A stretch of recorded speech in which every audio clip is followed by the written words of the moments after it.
Greetings. I am Brianna Perkins. I am a senior criminal justice major at the Fort Valley State University, and today I will be presenting my research proposal. The research topic today is: should children under the age of 16 receive a life sentence as a resulting punishment? What we will cover on our agenda today: we have four main sections: introduction, literature review, methodology, conclusion. We will go in further depth in these four sections. Underneath each section is what the section holds. We have problem statement, research aim and objectives, research questions and research gap, significance of study. Literature, we have variables, and methodology. We will go in depth about research, philosophy and design, research approach, participants and instrumentation, measures, and analytical procedure. Then we will conclude with ethical considerations, timescales, and references.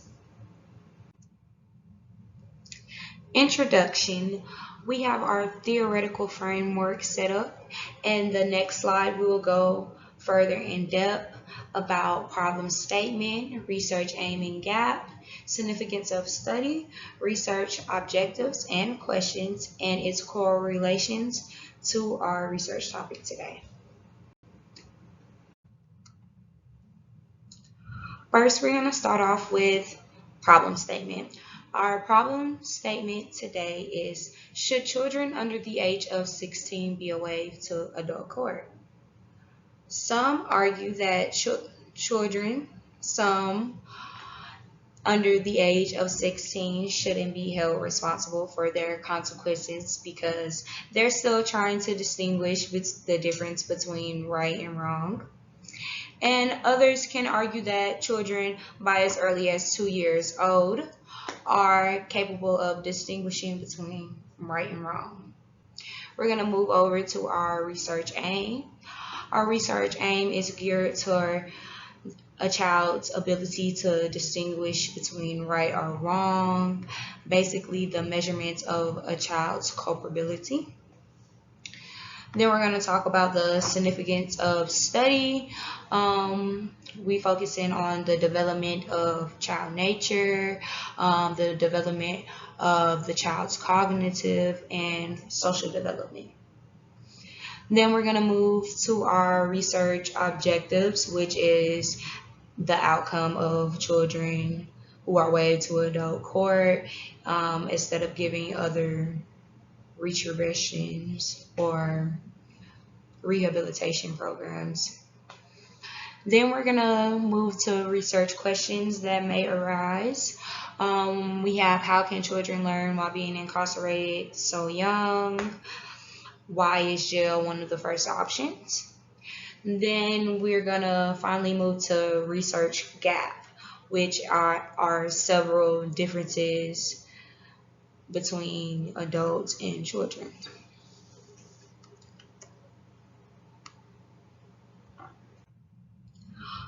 Alrighty, so we're going to go ahead and move into literature review.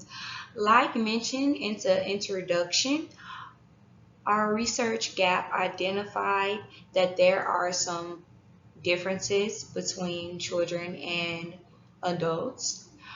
Some of those differences can be identified here in our literature review. Behaviors and culpabilities. Adults are more physically developed than children. Developing as a child, you are limited to eye and hand coordination and fine motoric, which limits children's ability to interact with a project.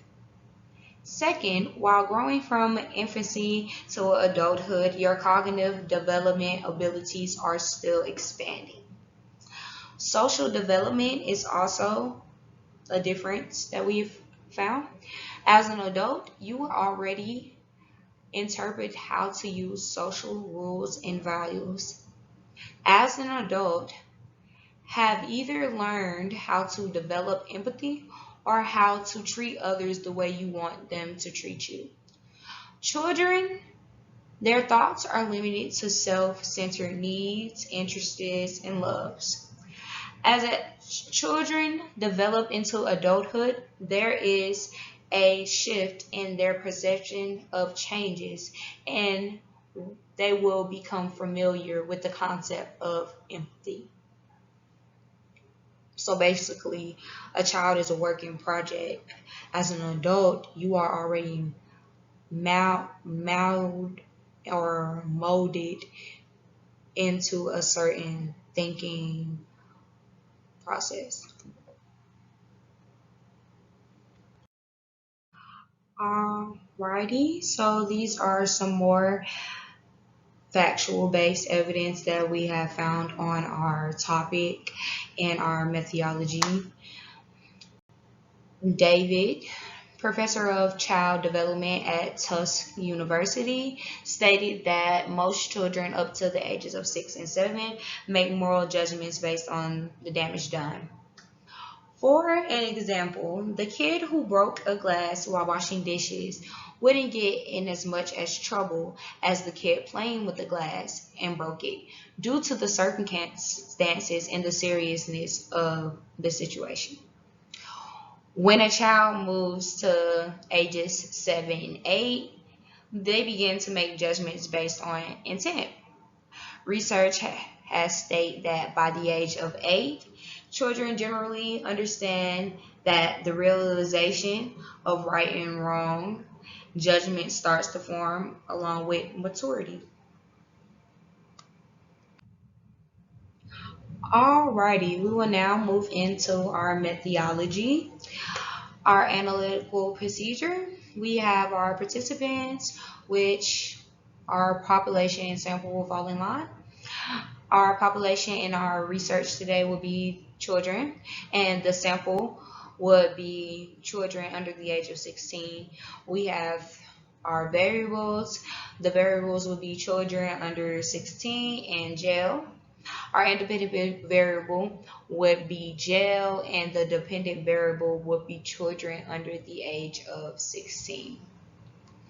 We will go further into our methodology in the next slide.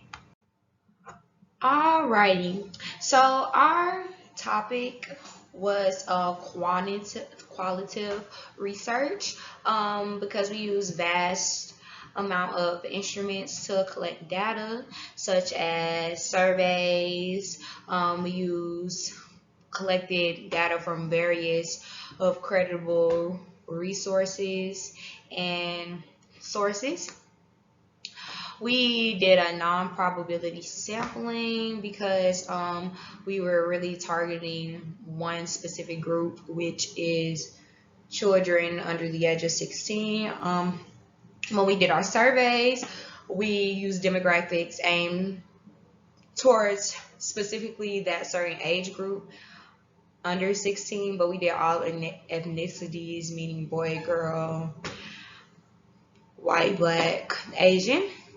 We also did a systematic differential scale and a 5-part link scale, and which is basically gives you the option like we have 1 through 5, 1 being the most likely, 5 being the least likely. We had an experimental group, which we used that to determine each child's culpability. This research collected data about child development from infancy to adulthood and helped us gain a lot of different insight on our research topic.